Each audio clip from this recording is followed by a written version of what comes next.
that is the separation between the two franchises, the two Yeah. rival franchises. Is you guys, the Celtics fell back and the Lakers proceeded and passed, right? And created a standard for winning that I think is the gold standard today, maybe for sports. The Patriots, the Lakers, who else? I mean, there's That's no real about it right baseball there. dynasties Yeah. Well, the anymore Yankees had something special, but they haven't in the continued that. 2000s. Yeah. Exactly. I mean, but we're still talking about you guys Yeah. 40, 30 some years later. That just tells how you defined a generation, and I don't know. To me, it's the Lakers, how you got past the Magic Johnson HIV, and then that transition was what, 5 years before they started bringing in Shaq and Kobe. Yep. But you Six know what? years. It was about 6, and through the whole process, you have a lot of young players, and I hope they really introduce the Nick Van Exels, the Eddie Next, I was Jones, going to say Van Exel. Eldon Campbell. You got Eldon players Campbell. like that came along and just didn't have the right stuff.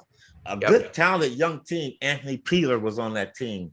The young talent. So that shows you that the chemistry has to work well. You just can't throw a bunch of players together and hope that it works. Through the Lakers, especially with the Lakers and any championship organization, the Boston Celtics. Yep. There has to be chemistry. Things have to be done right. And I always say this, Nick, greatness starts from the top and it runs down. It don't start from the bottom and run up.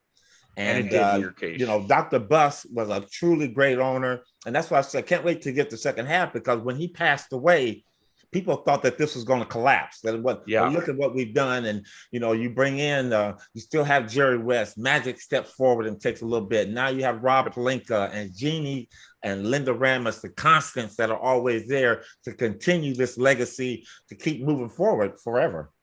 Did you feel Jeannie had what it took back when she was a kid, when you guys were playing? Like, always to be knew. I mean, she is so impressive, man. She is just impressive. Nick, I always knew, and again, I knew the Buss family very close and intimate. Right. I knew them because I had my own relationship. You got to remember, it was myself, Magic, and Kareem, who'd been through the Lakers forever. Then you bring in James Worthy, but we were the start when all this thing got started. So I got a chance to know them, see them, be around them. And you could tell with the boys, they would kind of like come in, come out. Johnny's with the lasers, then there's the strings, and then a bunch of things. But Jeannie was always a constant. She always came to training camp. She was always in some of the meetings that we had, the team meetings when Dr. Really? Always there, was always there, sitting there, and that needs to be discussed more. That's a young woman, no matter if it's the owner's daughter or not. That may be a disadvantage because you're gonna say, silver spoon in her mouth. She pursued, that was not an easy time for a woman to be around all these athletes and be in a position that will eventually be, a power. Right? Exactly. But her dad groomed her for that. Her dad groomed, because she was there. She was always there on Laker Media Day. She was always kind of behind the scenes, standing off to the side. But what she was doing, and I see that now, and I see that with, when you have young kids and myself just growing, you're just looking and you're learning and you're keeping your mouth shut. And then when you get, I'm pretty sure when she got with her father alone, she would ask him questions or this and that, but she was always there. So I always knew or had a feeling that at some point in time that she was going to be running the organization, and look at it now. That is incredible. I have so much admiration for that woman. I mean, she is not just a business mogul, but also the keeper of the culture. If there's one thing as a Celtics fan, I learned even covering the team, that culture could disappear very, very quick, and it could get ugly very, very fast.